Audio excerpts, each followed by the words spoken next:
এই মুহূর্তে দর্শক বন্ধুগণ খুব ভালো করে মনোযোগ দিয়ে শুনে রাখবেন। কালীগঞ্জ বিধানসভার উপনির্বাচনের ভোটের পর্ব শেষ করে যখন আমরা একটা এক্সিট পোল তুলে ধরি, তখন 2026-এর বিধানসভা ভোটের মুর্শিদাবাদের 22টি বিধানসভা জেলা ভিত্তিক কোন দল কয়টি আসন জিততে পারে, সিপিএম, বিজেপি, কংগ্রেস, তৃণমূল।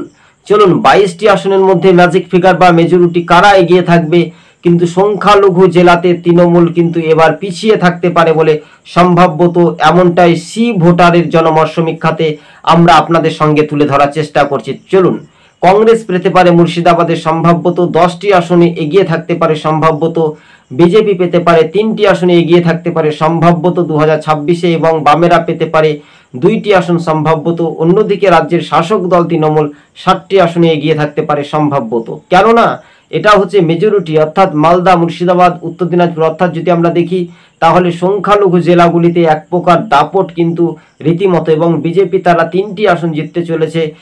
আপনাদেরকে খুবই সংক্ষেপে বলতে চলেছি, কেননা সেই 3টি বিধানসভা হচ্ছে এক প্রকার হাওয়া কিন্তু বিজেপির দিকেই কি মুর্শিদাবাদে গড়বে, না বাম কংগ্রেস জোট করে তারা কি প্রতিফলন পাবে।